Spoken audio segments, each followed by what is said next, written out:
I think it's difficult in the companies. Okay, good morning, everybody. Giant. My name is Ken Kerschbaumer. I'm the executive director for the Sports Video Group and SVG. We're a trade association that has worked with Sportel over the past 4 or 5 years, maybe even longer, doing some technology sessions. Our group at SVG, we're focused on the production side of the business, so producers, directors, all the technology suppliers. That's the SVG side. Sportel obviously is the business and the marketing. So our goal here today is to help the business and the marketing side really understand some of these new technologies that are going to change the future. So there's two key technologies there, obviously. Virtual reality, which we will discuss. Probably most of the discussion today will be about virtual reality because that is a completely new concept. And UHD, which is ultra high definition, which is going to become more obviously in consumer showrooms. Right now you can see it everywhere. No one's really broadcasting it yet. I believe the Koreans will be the first ones to start broadcasting it over the air next year. Netflix and some other streaming services are, of course, doing 4K delivery. And Maurizio can probably discuss about how some of the consumer electronics manufacturers actually also are streaming out content with their own servers. Because the problem right now is the bandwidth for UHD is a little intensive, requires a whole entire new broadcast infrastructure. So for probably the next 2 to 3 years, if you're talking UHD services, you're talking streaming. Which is interesting because I think both of these services we're talking streaming and IP delivery as the backbone versus traditional over-the-air broadcast. So, but we're going to get started with some brief introductions from all of our panels because we have a lot of them, and we're going to cover a lot of ground today. So, Thomas, please introduce yourself. Great, thank you very much. Thanks for inviting me. My name is Thomas Neubert. I am the Chief Commercial Officer for a startup company based in San Francisco called Virtually Life. And I'm not going into the details of what we do, or just briefly? Quick, yeah. Very quick. Okay, so we are a virtual reality startup company.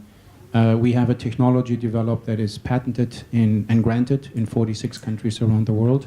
And in a nutshell, we are taking live events, initially sporting events, but it could also be any live event from music, concerts, a presidential debate, I mean, whatever is hot these days. We can digitize that and bring that into the virtual representation world, and then with Google glasses or with whatever glasses we have out there these days, you can then immerse yourself into that experience. The uniqueness for us compared to any other technologies, being a 360 stitched video, for example, is that we are truly digital, truly immersive, and you can be literally on the field. You are experiencing the particular event as a fan through the eyes of a referee or through the eyes of the athlete, and nobody actually can do that. If you want to get a demo, we have a booth, I think it's number 16 or 19 downstairs, and we are more than happy to give you a demo. To me personally, I live in Silicon Valley. Originally I'm from Germany, but I moved to Silicon Valley 25 years ago, and my entire life I started company, or I helped other people to start companies. 10 years in 3D graphics, 10 years in video conferencing, 4 years in the mobile space, and I think if you see where this is going in my career, ultimately all these elements are leading to virtual reality today, and who knows, in 10 years maybe something else, or maybe retired, we'll see. Thank you.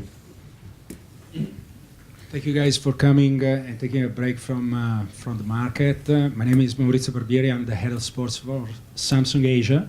Take care of the sport initiative here only for this market. I cannot talk about China or Japan or Korea or the rest of the world, but my goal is to create services, sport services around content, helping publishers and distributors to leverage our marketing, our technology, and our audience to create new revenue streams. Hello everyone, I'm Han from LeSports. LeSports is a subsidiary of LeEco. We provide a very wide range and comprehensive solutions in sports industry, especially in China and outside China.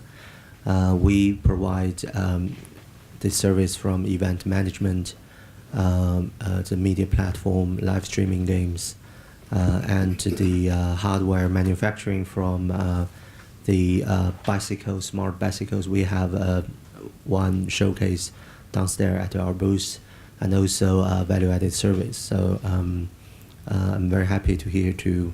Actually, I'm here yesterday to share some experience in China. Thanks. Hello everyone. I'm from the cloud. I'm member of the Eco. The LeSports all the contents is delivered with our cloud service, and the cloud is open cloud service for the other companies. For the VR, I think we have tested in the last July, and we believe that it will be the future. And I'm from the technical team. I think we still have to do a lot of things to make it have a better experience. Maybe in the next decades, all the contents should be translated, would be delivered use the VR formats. Yes, I believe it. Thank you. Morning everyone, I'm Damon Garwood. I'm the MD of Digital and Technology Services for MP&Silva. Obviously MP&Silva, our traditional business has been around rights, but increasingly what we try and do is work with both federations and media organisations, and we facilitate any technology services, whether that's production at event or distributing, both via satellite, via cloud, and then right the way through to front end, so helping either broadcasts or federations maximise their rights opportunities. So whether that is executing VR, UHD, 4K, apps, OTT, we pretty much work on facilitating all of those services. Thank you. I'm going to show you a video. And we'll cue a video. We have a video actually too. If you could get it first. Okay. Yeah. Can you run Damon's video also?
Excellent, thank you.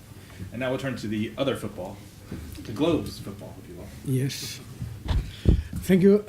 My name is Nacho Trujillo. I am the managing director in charge of innovation and understanding about where La Liga will be in the years coming. Sorry, friends, you are the supplier, we are the products, we are the contents.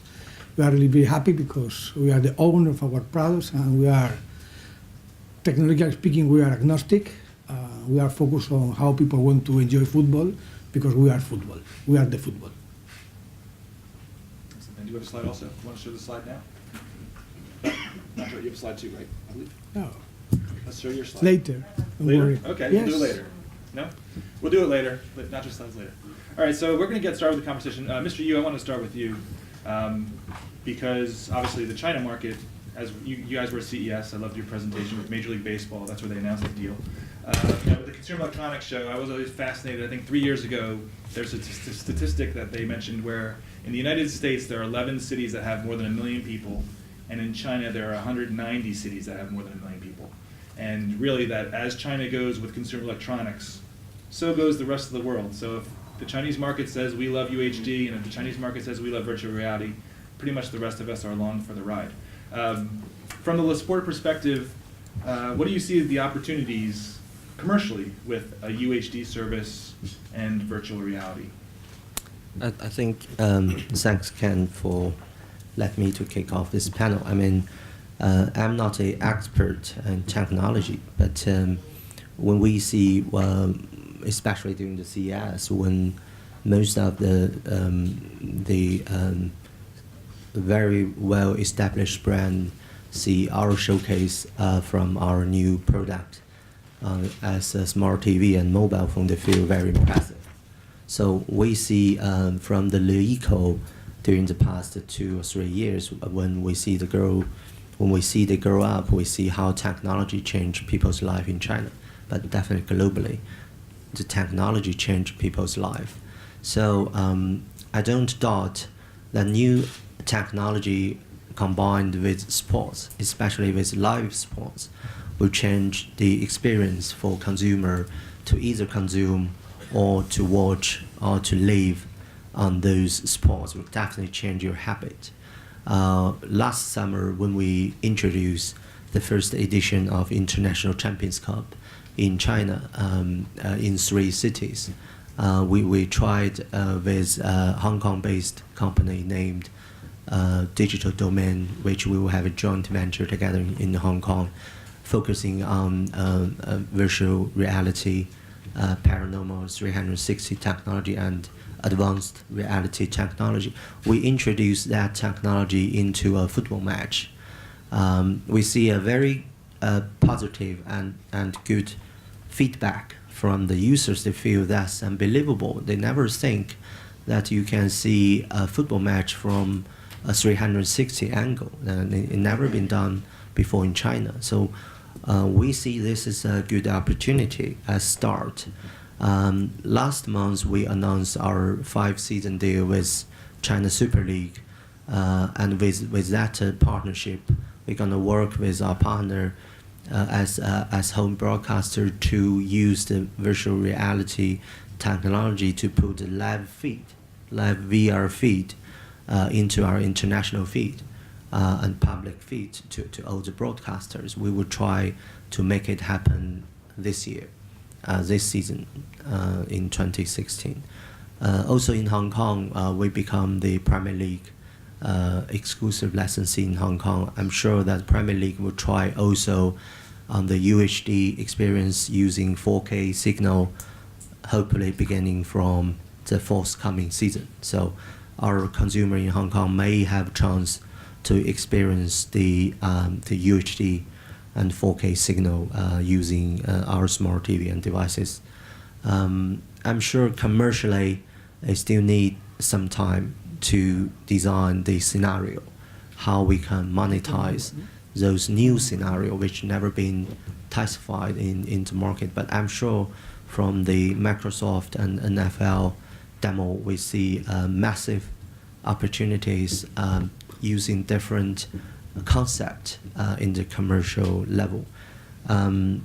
China is a huge market and very competitive. We already see many early age start company really focusing on the VR and the UHD solution, not only on sports, but also on entertainment, live shows, concert. I'm sure within 1 or 2 years, VR is not far away.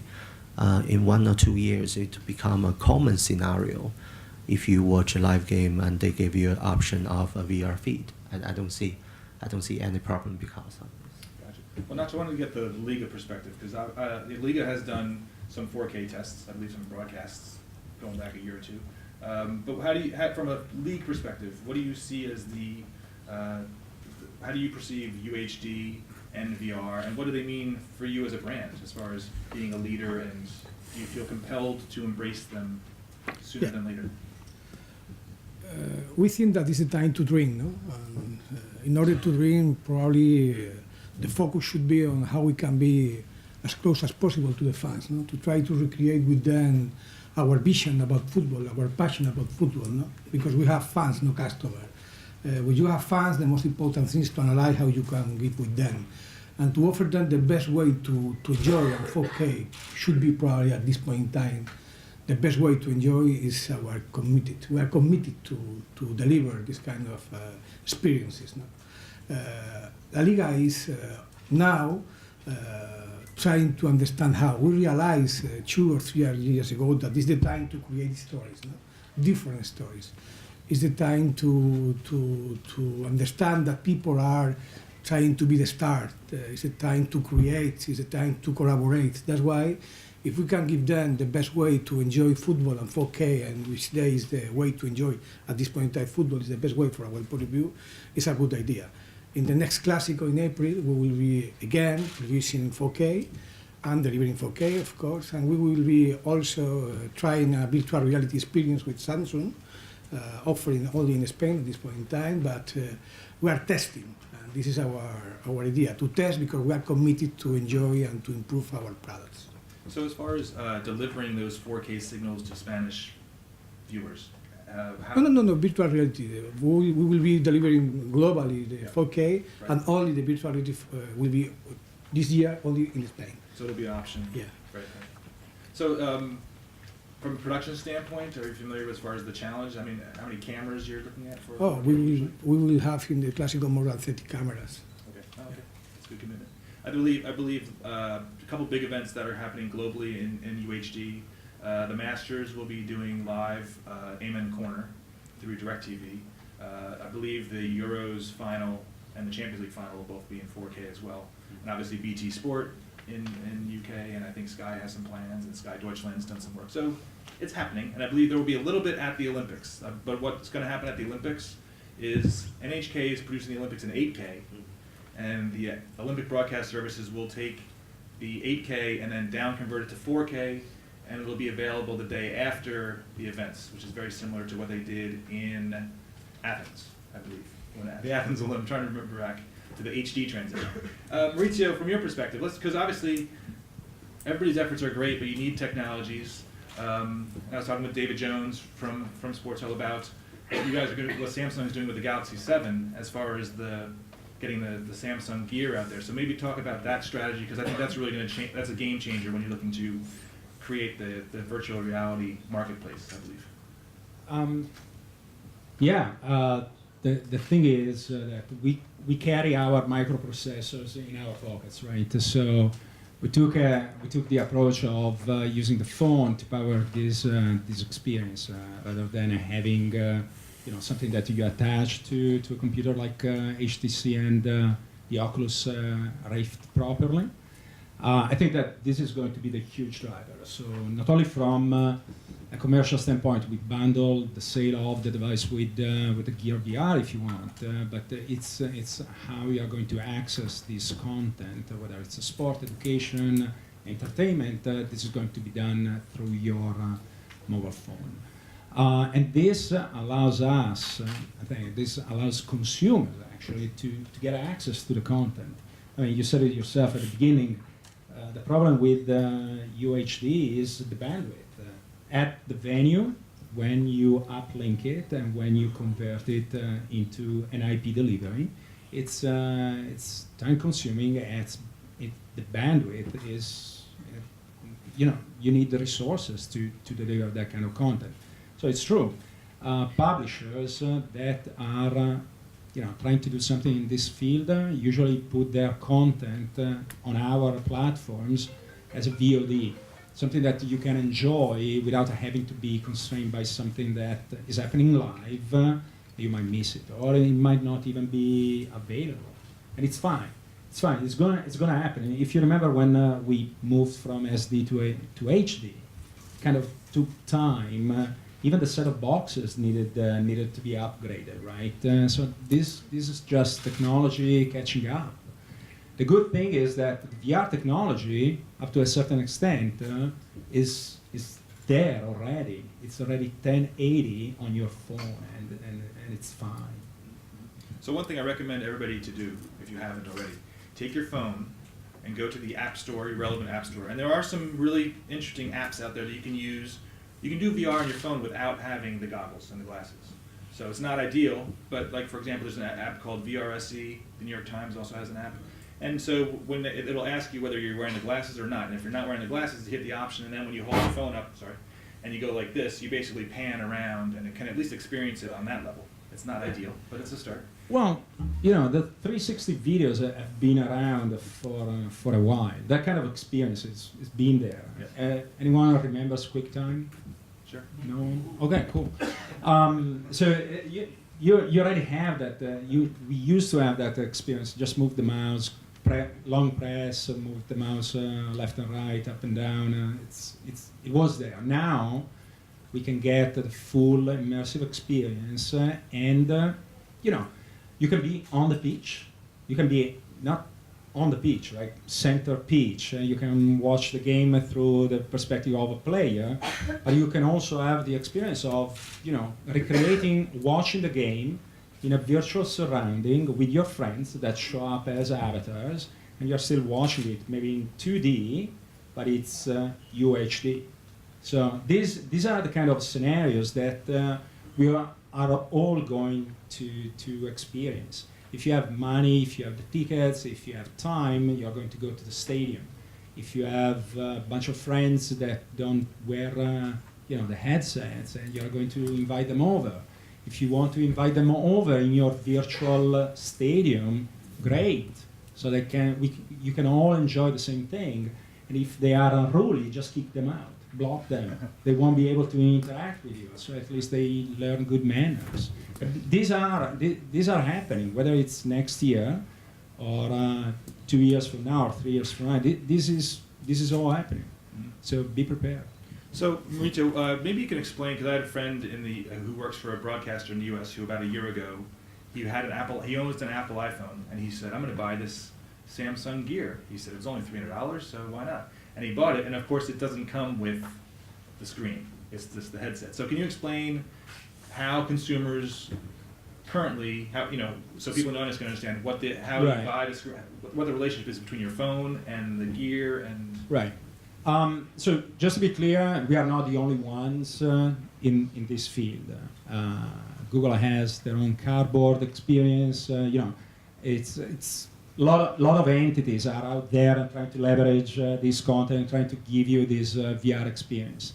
So when it comes to us, we want to have a premium phone so that you have high quality processor being able to keep up with the content that is being beamed to your eyes, and a headset so that you slot the phone into the headset, you manage the apps, the user experience, the user journey is done through a trackpad on the side.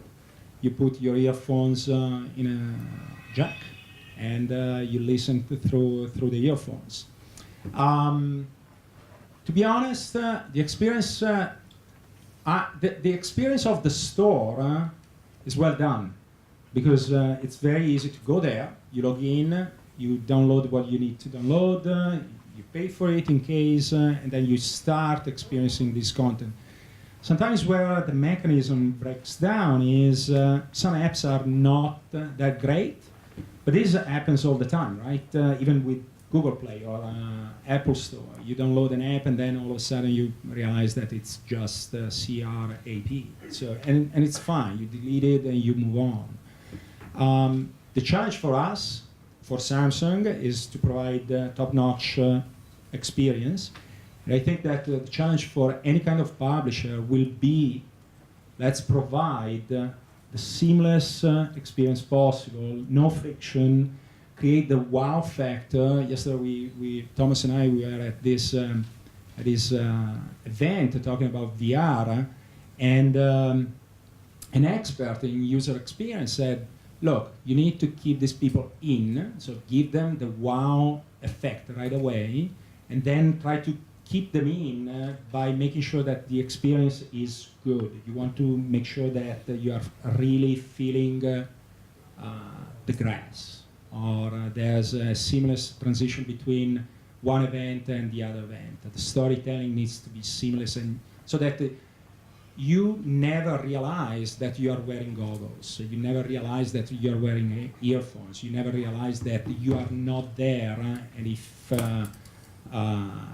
you realize that, you are kind of waking up from the dream. Well, Thomas, wanted to kind of follow up on that because you've been in the Silicon Valley area for a while. Yeah. And this is a hotbed area, as Mohammed said. You know, this is where a lot of investment's going. People are saying, let's place bets on VR. And there's always maybe you can talk about the Silicon Valley and just that community and the dangers of what's going on right now as far as VR being maybe overhyped, and how people in the audience, when they're looking to figure out who they should partner with, how they can evaluate a company properly, because obviously a lot of companies are going to be going out looking to do nothing but just be acquired. I guess obviously everybody loves that anyway. Yeah. But what do you see as the challenge now as far as all this noise that's coming into this marketplace and how people, including yourselves, can also kind of sort through this? Yeah, it's a very, very good question. So, yes, the topic of VR right now is dangerously overhyped, in my opinion. The VCs, the typical VC, Silicon Valley on Central Road, they just go like lemons, right? They follow this way and then they chase the money and then they go this way. So there was variable devices and connected home, connected self-driving cars, drones, 3D printing, and then the latest hype is virtual reality. Now, the good thing is, it's for real and it's here to stay. I have been in this market in the virtual reality world like 90, 98, 90, 99. It came for 2 years and it tanked. It got a little bit on the B2B space, but something fundamentally has changed. And what has changed over the last 15 years is that the total addressable market is fundamentally bigger than it was 15 years ago. There are more mobile phones today in the world than people have toothbrushes. That's a fact. So we still have a long way to go to experience really immersive, true virtual reality with all the reality that we would expect from a consumer's perspective. But the other one is that I would just want to make a quick comment on the term virtual reality. And this is actually a challenge right now that we are struggling with. People are confused. They're completely confused. Even the media, in my opinion, is actually sending the wrong message to the consumers or the B2B customers or whatever there is. So I want to give an example. The demo that we saw earlier, or actually the commercial, it looked pretty cool. By my definition, there was not a single virtual reality element in there. It was a combination of augmented reality and holographics things packed in a commercial. And that's fine. But we are mixing up the fundamental terms of virtual reality and other elements that we are trying to discuss, and we're trying to bring it all under one hood. And that's a danger. So 360 video stitching, by my definition, by our definition, is not virtual reality. If you look at Wikipedia, the definition of virtual reality is the digital representation of either a fake virtual world or the digital representation of some kind of a live event. This is what virtually life does. So we need to be very careful in mixing up these things. So is there a hype? Yes. Is it happening tomorrow? Absolutely not. So we are trying, and again, I'm inviting everybody down, come have a demo, experience how it feels to be on the field, literally on the field. And I'm not talking about on the sideline based on a 360 fixed camera vision where you can move around a little bit. And I'm talking about you are at the Masters and you are literally on the putting green with the player.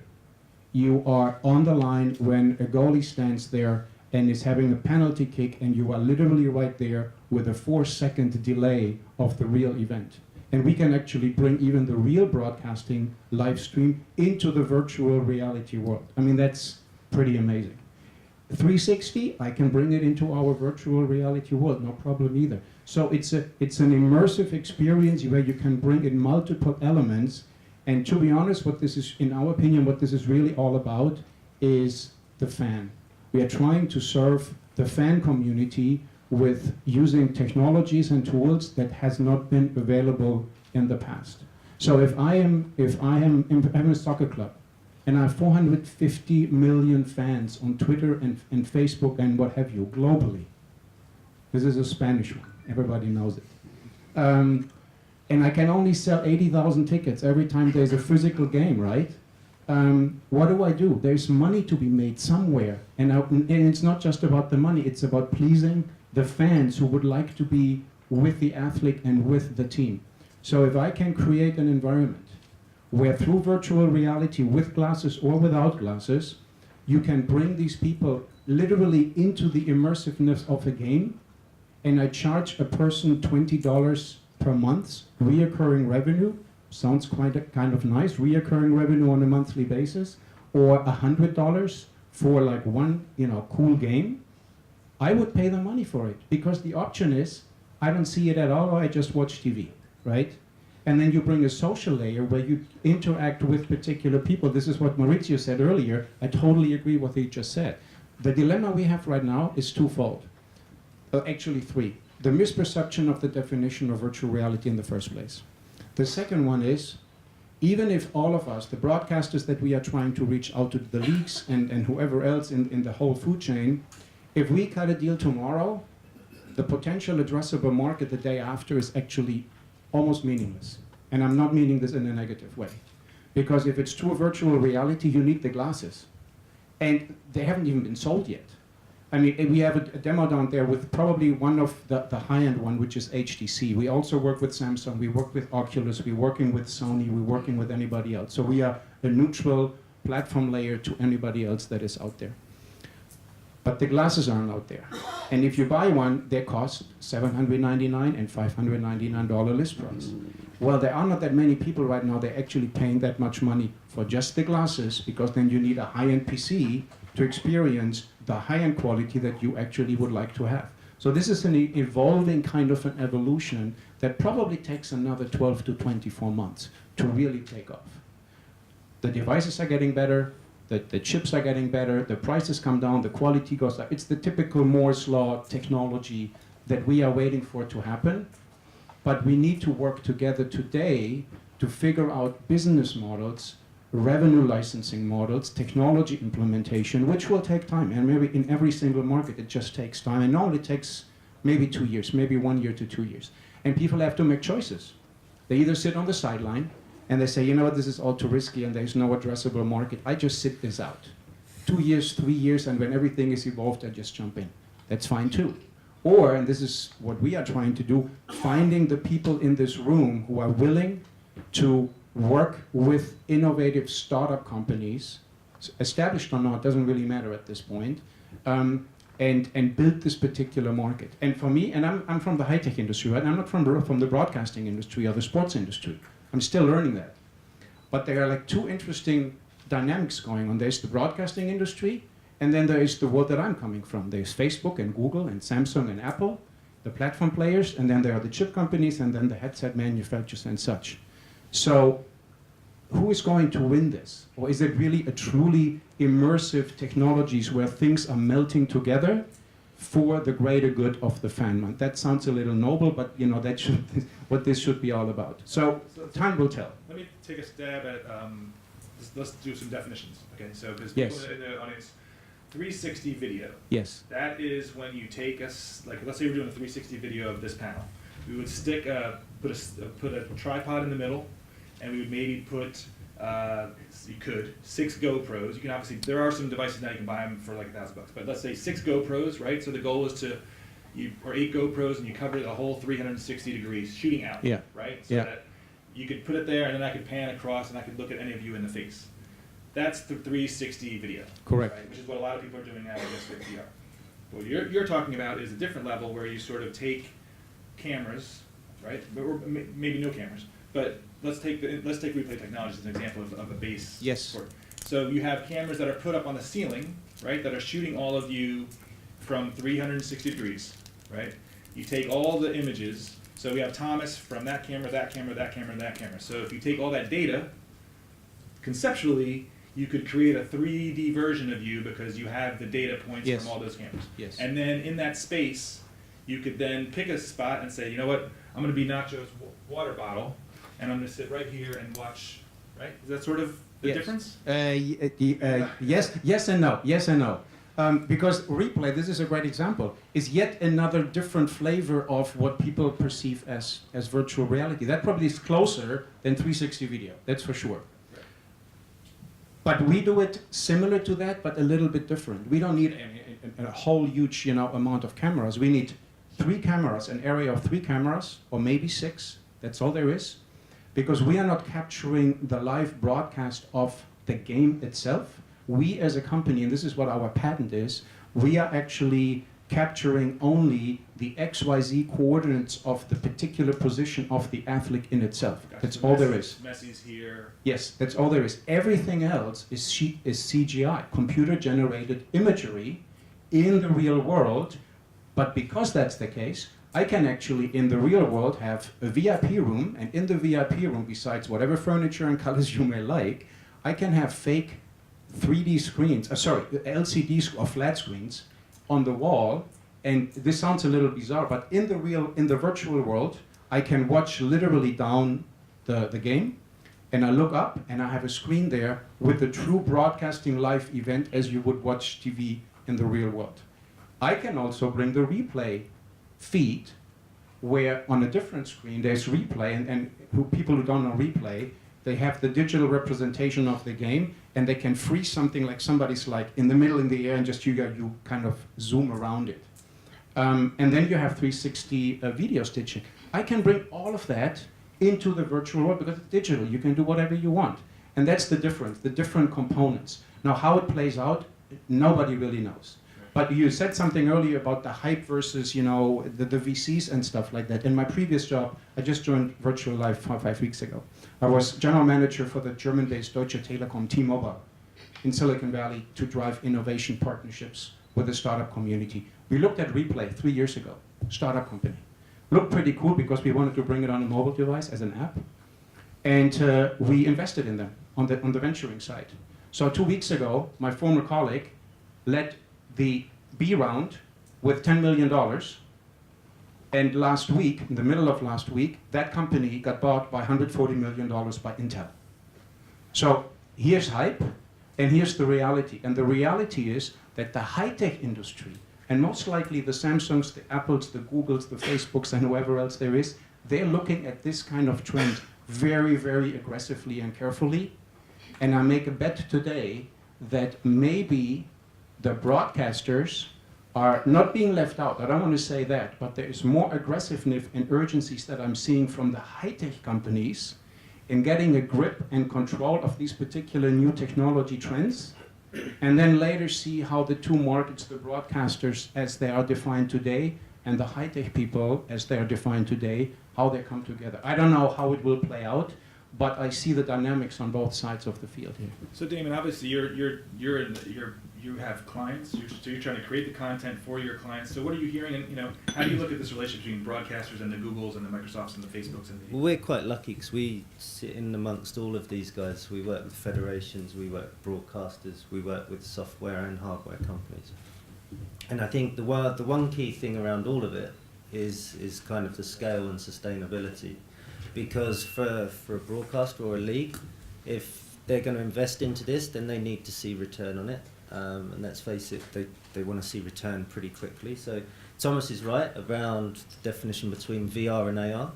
And a lot of those experiences that were in the Microsoft video, you could do from second screening. And even second screening is only about 5-6 years old when the tablet came out, and actually phones are getting bigger now rather than they were getting smaller. And around that, if you put extra data, and true second screening is doing something complementary to what you're seeing on that big screen in front of you, rather than actually I'm watching it and I'm on Facebook or I'm doing something else. And all of those with the data feeds, with replays, with different angles, that creates extra inventory for those broadcasters or federations. They can monetize that pretty quickly. So from that point of view, that's scale and sustainability, I think, and that really helps broadcasters because they can do that quite quickly, and while they're generating money from that gives them time to go and look deeper into the CGI route and see how they can extend into that and monetize that. So I think those are the key bits really that tending to focus on. I mean, with regards to uses of it, so again with the 360 camera, we did some work with Formula E last year, and by the end of the season they were putting a 360 camera onto every car, and you could stream in 360 from every car post-race. And actually, all that is 2 lenses about the size of a golf ball stitched. And then taking that a step further, so again, from the at stadium as well as the at home, they were using that technology to do garage tours between qualifying and the race. Right. So again, that and all of that, agreed with everyone, focuses around the user and what the user wants, how they want to consume that content. So how do you see this? How do you, and Nacho as well? How do you see this becoming a moneymaker? I mean, do you see advertising? This opens up new advertising ways or means, or is this more another rights deal? So again, yeah, it creates extra inventory. So similarly to when HD came around, so all of the broadcasters had an SD channel, and then they could put an HD channel. Suddenly they could resell all of that ad space. You know, they suddenly doubled the amount of inventory they had because they had more ad breaks. Similarly with devices, multi-platform, suddenly you can introduce different or more commercial inventory that you can sell against that. You know, from a club and federation point of view, suddenly they start looking at the rights associated with that. So if you're going to convert a player into CGI, do his image rights come into that? Most of the clubs own the image rights. So all of these, I think, are considerations. If you're going to live stream the actual event within your CGI, you know, we're probably going to try and have a conversation with you about what rights you're using. So all of those things kind of, it's right, it's developing, it's a little bit of a mess, and we need some definition around it. So I think that's where we're going to be at over the next 2 or 3 years. So Nacho, from the Liga perspective, how do you have a team? Because the other question is, how do you sort through all the options, right? Do you have people who are a dedicated team that says, you guys look at VR and evaluate it, you take a look at social media and evaluate it? So how do you, as a league, what are you doing to kind of investigate all these options, since there are a lot of them? I am the managing director. We are only focused, all my team is only focused on how we can be as close as possible to our fans, as I told you before. No? This is the challenge, this is the goal, this is the opportunity, no? To understand in advance how they will be enjoying in the future. That's why all of us, all my team, are focused on these unique goals. Because we understood that if you want to analyze the new opportunities, you need to understand that people are demanding different things because they want to enjoy, they want to experience. And that's why all these kind of technologies are trying to create the opportunity to offer experience for our fans. No? We are trying to increase our reach. This is the point. About the business model, for example, to think about the price of our products. Probably the goal is to enrich, to increase our reach. More people enjoying with us. This is the opportunity. No? And more people enjoying better than before, because today the time is different than before. That's why all my team, practically 35 people, is thinking about or thinking on how we can improve our contents. And as I told you before, we are agnostic. Our focus is on every kind of technologies. Social media, 360, virtual reality, 4K, but the point and the goal is only enjoy. Ken, do you mind if I add something about revenue streams? Sure. So you know that Facebook, Yahoo streamed an NFL game last year. Facebook is in talks about taking up the NHL package for Thursday, the digital rights, and so on and so forth. These are companies that make money out of selling advertising.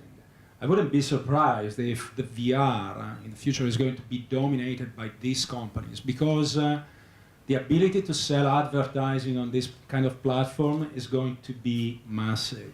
It's when you are at the stadium, the signage is the same for 80,000 people. When you are watching it at home, the signage is the same for 80 million people. And then you have the local advertisers coming up every X amount of minutes as a commercial break. But when you have a VR headset on and you're watching something that is beamed directly to you, you must be logged into some social media account. So they know exactly what you bought 2 months ago, what you bought 2 weeks ago, what you bought 2 minutes ago, and they are going to serve you ads that are specifically tailor-made for you. This is already happening on mobile and web. This is going to be extremely more important when the attention is up because you are watching something live, something that you are passionate about, and 2 seconds before the final whistle, you are going to be able to buy that piece of merchandise with your name on it, and it's going to be delivered to you within 24 hours because it's there. You look at it, you blink to accept the transaction, and then you can, move on with your life. Well, I hope I have to blink twice because if I just blink once, I'll be buying stuff that I shouldn't be buying. But Yeah, probably yes. Okay, twice. well, obviously, because I know that going back to the CES when you had your presentation of the MLB deal, this is, and you talked about it yesterday. This is the big picture for you, is also bringing in marketing and bringing in shopping and being able to buy jerseys and shirts. But Mr. Wei, from your perspective, what's going on with your VR team, and what are you investigating, and how do you kind of address the marketplace? Actually, in the Eco, we have 3 VR teams. One team is focused on the content production, and the second team is us. We focus on the cloud VR service. We deliver the content with the CDN networks, and the third team is they focus on the VR devices. They focus on the end devices, something like the Google glasses. I think for the sports game broadcasting, we always focus on we bring the live show to the end user. Actually, from the 1080p to the 4K, and now we go to the VR. We always bring the users something like the more pixels and the faster pixel and the better pixel. We want to make the broadcasting to be the realistic, to be real. The end user can just like sitting in the field. In the user VR, I think it's the first time. The VR is the first time. I think it's not put the user in the field, but it's bring the field to the user. It's different. Just if you use the VR, you can just like you sitting in the sitting in the stadium, sitting in the field, you can see all the angle, and you can see something behind you, or just you focus on the game. It's much different than from the traditional broadcasting. You just can see what the director gave it to you. Yeah, but technically speaking, it's a big challenge for not only the network. It's also a big challenge for the end devices. The screen must can display more pixels. The pixel must be smaller and smaller. It's just like the real world. And the frame rate must be much more faster. Now we can maybe use the 60, but in the future in the VR we at least 120. So that's double the bandwidth then, right? Yeah, the bandwidth is much more. In the 1080p we only use maybe 5 megabit, but in the 4K we need over 10 megabit. In the VR maybe over 20 megabit.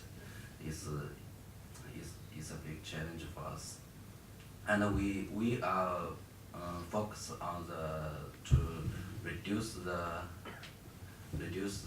bandwidth and still keep the picture quality, and we can bring more pixels to the end user, and we want to make the broadcasting just like the users you are sitting in the field. I think for the advertisement, I think for the VR field, we can put the advertisement maybe just behind you. When you turn around or you look left or right, there is the advertisement.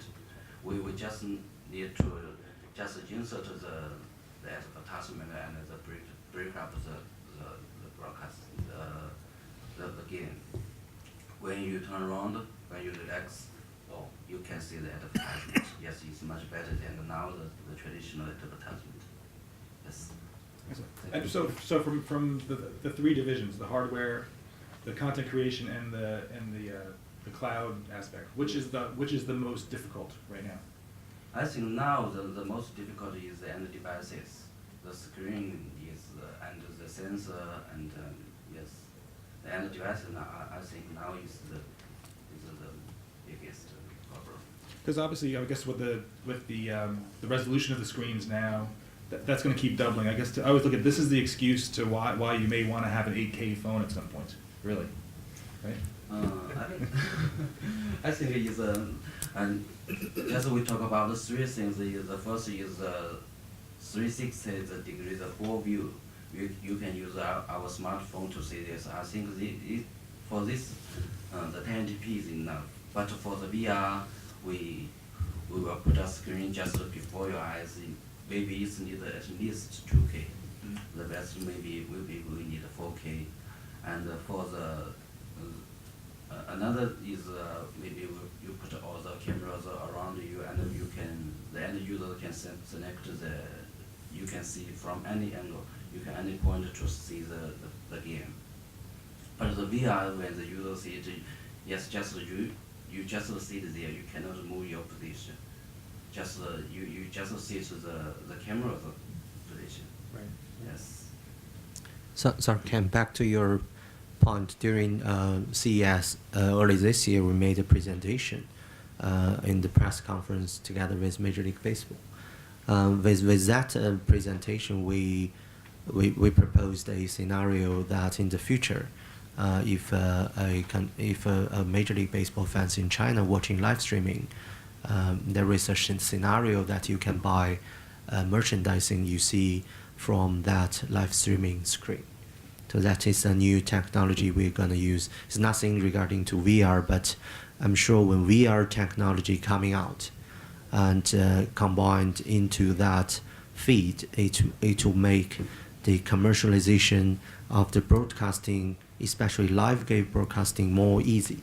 We are also in discussion with the rights holder with a new idea that within the visual reality feed, if you see a player, we will then launch some virtual product like you can change their jersey, you can change the jersey, you can change their equipment with something you want to purchase from this scenario, this virtual reality scenario. So that provides a possibility to monetize, to commercialize, to financially support your continuous investing into improving into the continuous investment into improving the experience, not only for viewer, but also for commercial program. I think that provide a very positive scenario if the virtual reality, like I really appreciate Thomas mentioned the definition.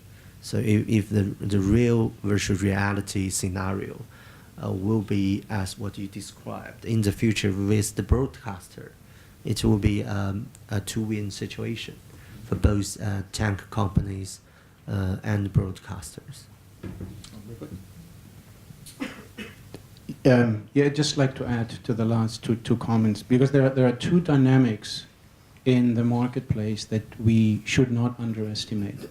And I really like to say there is an exponential change happening on multiple levels, particularly on the technology. Yes, we're talking about the resolution and all of that, but it has been shown over and over again when the iPhone came out in 2007. There were 10 apps on the iPhone, if you guys remember that. And look at the size. I have to say, I have a Samsung phone, brand new. Oculus today has 200,000 developer, a community of 200,000 developers. I bet that in 2 to 3 years from now, the input devices and output devices in the goggles, not only will they come from $599 down to $199 or $99, depending on the quality, they will be so light that we don't even think about it. That we are not embarrassed to sit here and we have these kind of glasses on. It's going to be an absolute normal, affordable thing. Wait, didn't we already have Google Glass? Isn't Google Glass? Well, yeah, you know, I agree with you, but you know what? It was kind of the first step, and we had other things in the history was like completely tanked, and 5 years later we learn from it. We pick up the CPUs, the GPUs, the input devices. They get better and better and cheaper. That thing, that dynamic is changing exponentially, not linear. So if we keep that in mind, in 2 years from now, we will laugh of what we are currently demonstrating down on the floor. That's number one. The other one is user behavior. I don't think that the whole terms of VR is being addressed to like my parents at home. It's the younger generations, it's the millennials. They are used to use mobile phones. And we all know the statistics of who is watching TV and what's the ages and what they are expecting from a second screen, third screen experience. These are the kind of people who are going to jump on virtual reality first. It's the gamers who are wanted to have that kind of a sport experience rather than just watching TVs. So if these two dynamics are happening exponentially, in 2 to 3 years from now, this thing is going to happen big time. I guarantee. Well, Nacho, do you find the same thing as far as when you talk about the fans? Is this about the younger fans? Are you and I too old to really like embrace this stuff? Is this about hitting the millennials and the 15-year-olds and the 20-year-olds? They are an incredible challenge for all of us, no? Because they are demanding different things and they live their life differently, and the millennials are a challenge. I agree with you that we are changing all our vision about the future or the present, and in 2 years, in the 2 year camp will be different. I agree with you. And millennials is the focus. We are focused on them because they are our audience in 2, 3, 5 years coming. No? That's why we are really trying to understand them. This is the challenge we'll do, that for our products, for our contents. To understand them is the only way to reach or to increase our opportunity, no? as business, no? Because we are a business, right? Sure. Of course. Sure. I think there's a couple of things. The biggest challenge with millennials is getting them to pay for things, because they're kind of not used to that. And even when they do watch subscription telly, it's because their parents have bought the subscription rather than themselves. Right. And because they're used to getting content for free from all these different devices, I think that's a bigger challenge that all of us have, because that's how we keep value around all of the propositions. I think for me the bigger challenge for millennials is how we can give them what they are demanding, because they need to feel that they are the star, and this is the problem. Because as I shared before with you, the problem is that they need to feel that they are writing their own script. This is the problem for us, because probably up to now we were enjoying passively, and today they want to enjoy actively. This is the point, no? This is the challenge from my point of view. How they can feel that they are the business, they are the sport, they are the players, because they are writing their own script. This is the challenge for me, the biggest challenge. Well, the good news is, there's just one other thing. I think the other commonality in everything that everyone's spoken about is actually distributing that content and how you get it. So to get it at the highest level, as we touched on, people for both UHD, 4K is around moving that to IP delivery so that you get that higher quality, and that in itself is something that is kind of a challenge. I think we're having an interesting conversation where actually they use satellite as backup now, and that is increasingly happening. So moving, and as broadcasters also become broadband providers, and therefore with bandwidth costs, etc., that's where the people setting up their IP networks globally to deliver all of this and any other future innovations, I think that's where the real sustainability. So if you take that from source right the way through, it gives you more options when you get further and closer to the user. Right.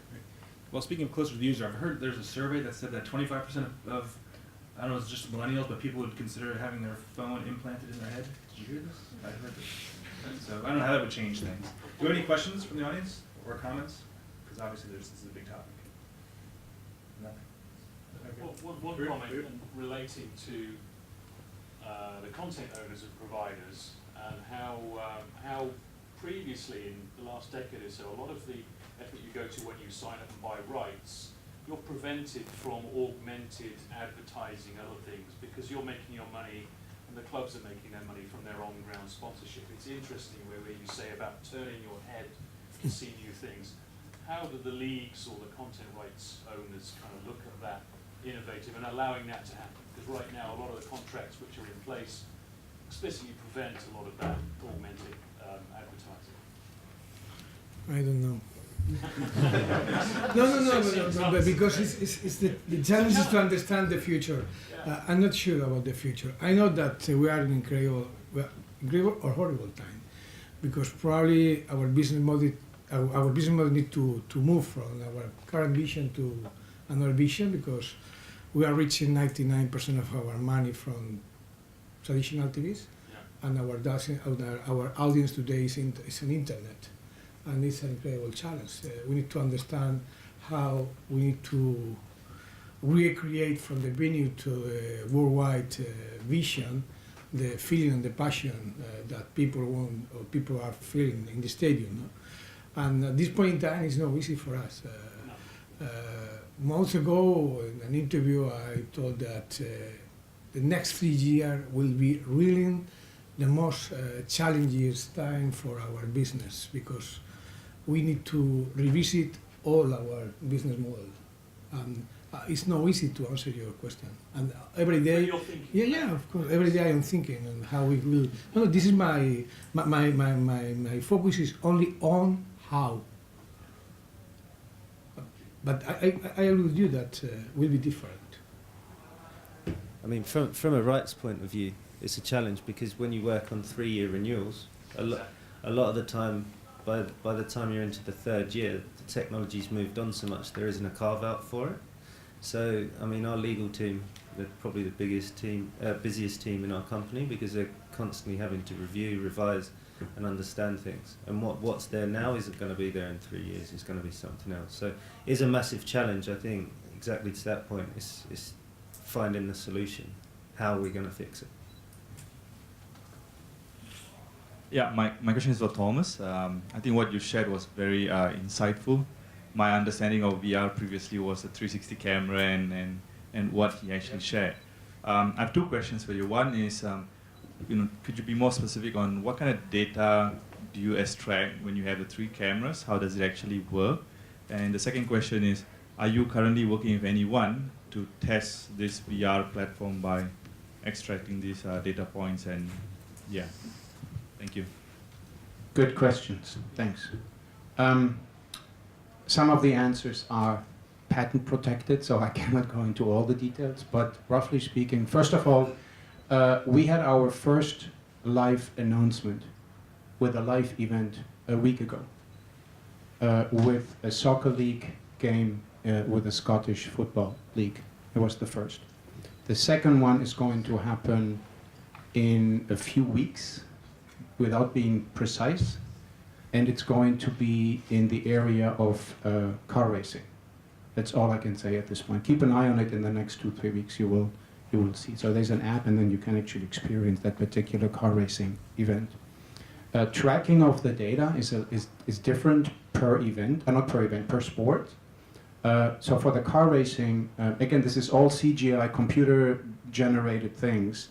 And normally we go to a partner and we get either some photos or we get the AutoCAD drawing, which would be the best, because then it's a really 100% replication of the original.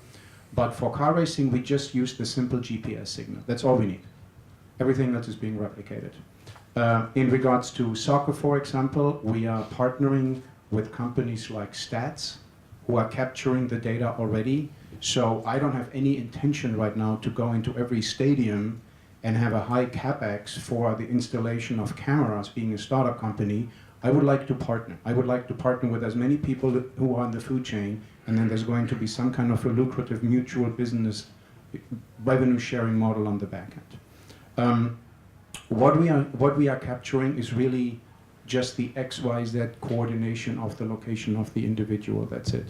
So for us, transferring data through the pipe is actually not a big challenge. So I'm not, so we, if you want to experience on a solution, you don't need a 20 megabyte pipe on a mobile phone or whatever. I mean, it's not. We just take the coordinates or the vectors, and we are sending the small bits through the pipe, and the rendering of the event itself is happening at the individual endpoint.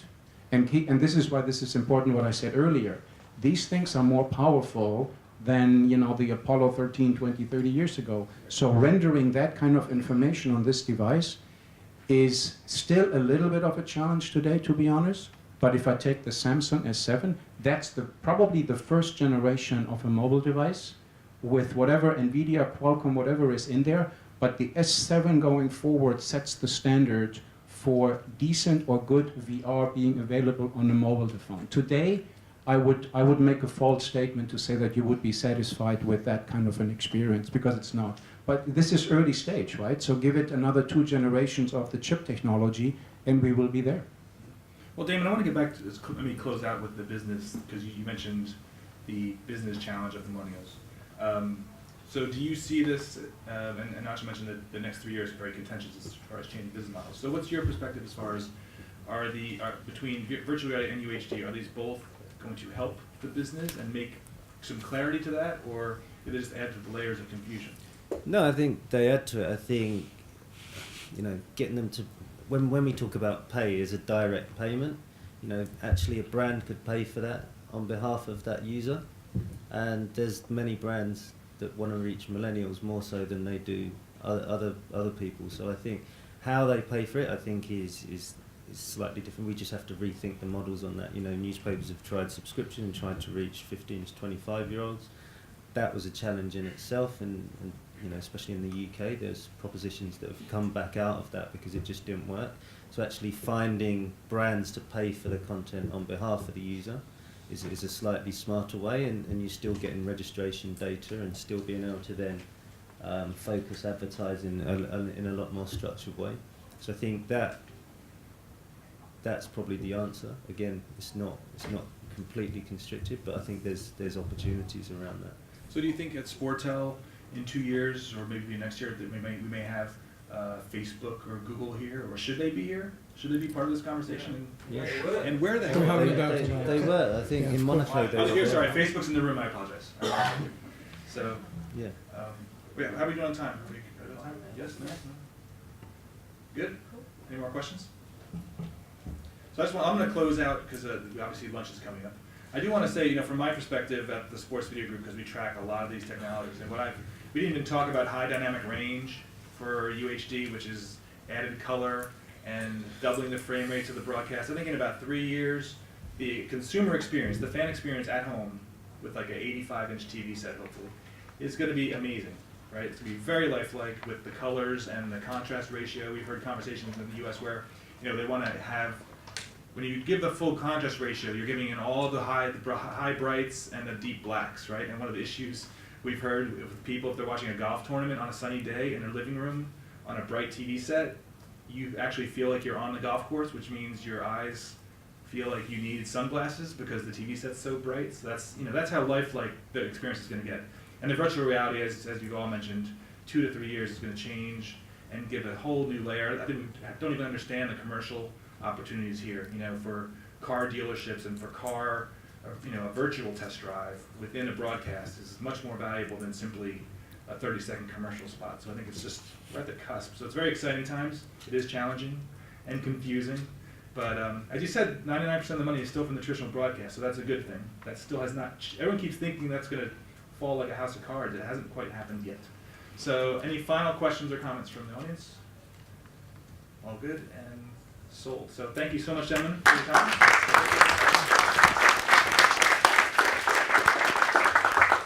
Lunch, I believe, is downstairs at 12:30.